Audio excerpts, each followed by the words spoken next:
तो आज हम एक बहुत ही दिलचस्प रहस्य की बात करने वाले हैं।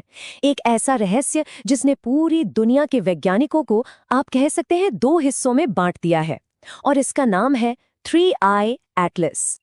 तो असली सवाल यही है कि ये चीज आखिर है क्या? क्या ये किसी दूसरी दुनिया से आया कोई मैसेज है, कोई एलियन मैसेंजर? या फिर ये हमारे सौर मंडल के बनने से भी बहुत बहुत पहले का कोई पुराना प्राचीन खगोलीय पिंड है? तो ये कहानी शुरू होती है साल 2025 में। सोचिए, तारों के उस पार से कहीं बहुत दूर से एक रहस्यमयी मेहमान हमारे सौरमंडल में, हमारे कॉस्मिक पड़ोस में आ धमकता है। और इसके आते ही ना एक जबरदस्त बहस छिड़ जाती है। एक ऐसी बहस जिसने साइंटिस्ट को भी एकदम सोचने पर मजबूर कर दिया। तो चलिए थोड़ा और गहराई में चलते हैं और पता लगाते हैं कि ये मेहमान आखिर है कौन और क्यों ये इतना स्पेशल है। ओके, तो सबसे पहली और सबसे जरूरी बात, ये जो थ्री आई एटलस है, ये एक इंटरस्टेलर ऑब्जेक्ट है। अब इसका मतलब क्या हुआ? सीधा सा मतलब है कि ये हमारे सोलर सिस्टम का, हमारे सूरज के परिवार का हिस्सा नहीं है। जरा सोचिए, ये एक ऐसा ट्रैवलर है, एक ऐसा यात्री जो किसी दूसरे तारे के सिस्टम से अरबों खरबों किलोमीटर का सफर करके सीधा हमारे घर के आंगन में आ पहुंचा है। और ये कितना रेयर है, कितना दुर्लभ, इसका अंदाजा आप इसी बात से लगा लीजिए कि आज तक हमें ऐसे सिर्फ 3 ही मेहमानों का पता चला है। पहला था 2017 में ओओमुआ, हाँ नाम थोड़ा मुश्किल है। फिर 2019 में आया बोरिसॉव और अब ये तीसरा है थ्री आई स्लैश एटलस। लेकिन रुकिए, बात यहीं खत्म नहीं होती। जो चीज इसे और भी ज्यादा हैरान कर देती है वो है इसकी उम्र। साइंटिस्ट का मानना है कि थ्री आई एटलस लगभग 7 अरब साल पुराना हो सकता है। 7 अरब साल!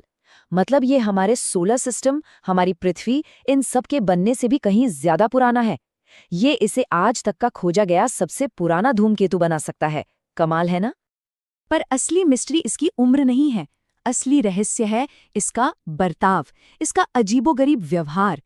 थ्री आई एटलस किसी आम धूमकेतु की तरह बिल्कुल भी बिहेव नहीं कर रहा और बस यहीं से ये कहानी और भी ज्यादा दिलचस्प हो जाती है। देखिए, थ्री आई एटलस ना अपने पीछे कई ऐसे सुराग छोड़ रहा है जो किसी नॉर्मल कॉमेट से बिल्कुल मैच नहीं करते। जैसे सबसे पहले तो इसकी एक एंटी टेल है, मतलब एक ऐसी पूंछ जो सूरज से दूर नहीं बल्कि सूरज की तरफ इशारा कर रही है। ये तो फिजिक्स के नियमों के एकदम उलट है। फिर इसमें से निकल तो मिल रहा है पर लोहा गायब है। ये भी एक बहुत ही अजीब केमिकल सिग्नल है। इसकी स्पीड और इसका रास्ता भी चौंकाने वाला है। हमारे सोलर सिस्टम के प्लेन पर इसका आना ये एक बहुत ही रेयर चांस की बात है।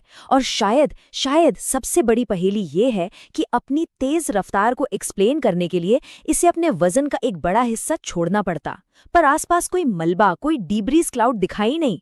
तो ये सारी पहेलियां साइंटिस्ट का सिर घुमा रही हैं। तो इन सब अजीब बातों की वजह से एक बहुत ही कंट्रोवर्शियल थ्योरी सामने आती है।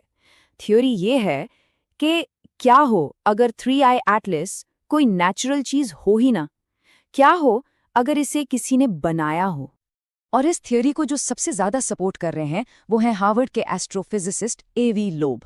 और उनका कहना बिल्कुल साफ है कि अगर ये चीज वाकई किसी दूसरी सिविलाइजेशन की बनाई हुई है तो ये इंसानी इतिहास की सबसे बड़ी खोज होगी।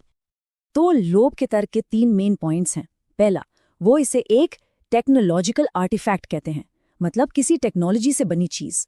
दूसरा, वो इसे एक ब्लैक स्वॉन इवेंट मानते हैं, मतलब एक ऐसी रेयर और अनएक्सपेक्टेड खोज जो साइंस के बारे में हमारी पूरी सोच को हमेशा के लिए बदल दे। और तीसरा, इसकी जो तेज रफ्तार है और जिस तरह ये बिना किसी ग्रेविटी के अपनी स्पीड बदल रहा है, वो बिल्कुल वैसा ही है जैसा हमने पहले ओमुआ के साथ देखा था। और इस पूरी बहस में एक और ट्विस्ट तब आता है जब लोग ये इल्जाम लगाते हैं कि नासा जैसी बड़ी स्पेस एजेंसियां शायद इससे जुड़ा सारा का सारा डेटा पब्लिक के सामने नहीं रख रही हैं। लेकिन जैसा कि हर अच्छी कहानी में होता है, इसका एक दूसरा पहलू भी है जो कि साइंस की मेन स्ट्रीम सोच है। तो चलिए अब सिक्के का दूसरा पहलू देखते हैं और समझते हैं कि ये एक नेचुरल कॉमेट, एक प्राकृतिक धूमकेतु कैसे हो सकता है। नासा के साइंटिस्ट टॉम स्टेटलर का पॉइंट ऑफ व्यू एकदम क्लियर है। वो कहते हैं, देखो, ये एक धूमकेतु जैसा दिखता है, ये धूमकेतु जैसे काम करता है। ज्यादातर सबूत इसी तरफ इशारा कर रहे हैं कि ये एक नेचुरल चीज है। और इस नेचुरल थियरी को सबसे बड़ा सपोर्ट, सबसे बड़ा सबूत तब मिला जब नासा की स्विफ्ट ऑब्जर्वेटरी ने 3I बाय एटलस के आसपास पानी का केमिकल फिंगरप्रिंट खोज निकाला। और ये एक बहुत बड़ी कामयाबी थी। अब टेक्निकली नासा को सीधे सीधे पानी नहीं मिला, बल्कि उन्हें मिली हाइड्रोक्सिल गैस। अब ये गैस तब बनती है जब सूरज की तेज रोशनी पानी के मॉलिक्यूल्स यानी H2O को तोड़ देती है। तो मतलब साफ है, जहां हाइड्रोक्सिल गैस है वहां पानी जरूर होगा। और पानी मिलना किसी भी धूमकेतु के लिए एक बहुत ही नॉर्मल बात है। तो अब देखिए, यहाँ पर दोनों थ्योरीज आमने सामने खड़ी हैं। एक तरफ एवी लोब का दावा है कि बिना लोहे के सिर्फ निकेल का मिलना एक बहुत बड़ा सबूत है कि ये आर्टिफिशियल है।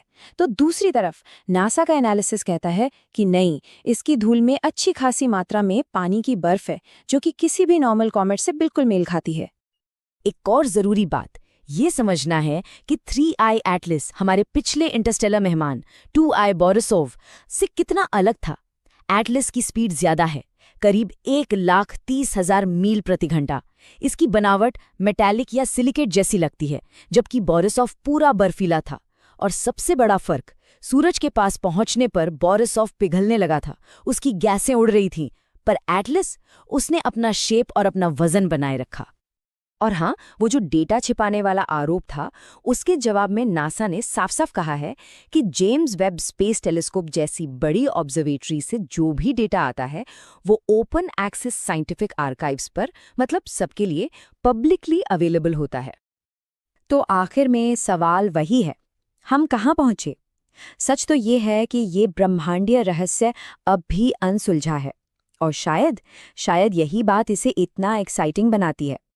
तो आज की तारीख में ज्यादातर साइंटिस्ट इसी तरफ हैं कि 3I या एटलस एक नेचुरल कॉमेट ही है, पर हाँ, एक बहुत ही ज्यादा अजीब, एक बहुत ही अनोखा कॉमेट, ऐसा कुछ जो हमने पहले कभी नहीं देखा था। इसके जो अजीब गुण हैं वो हमारी समझ को चैलेंज कर रहे हैं और हमें इस यूनिवर्स के बारे में नई नई चीजें सीखने पर मजबूर भी कर रहे हैं। 3I एटलस अब हमसे दूर जा रहा है, हमारे सोलर सिस्टम को छोड़कर वापस गहरे अंतरिक्ष की ओर। ये अपने पीछे बहुत सारे सवाल छोड़ गया है, पर यह हमें एक और बात सोचने पर मजबूर करता है कि जब अगला इंटरस्टेलर मेहमान हमारे दरवाजे पर दस्तक देगा तो वो अपने साथ कौन से नए रहस्य लेकर आएगा।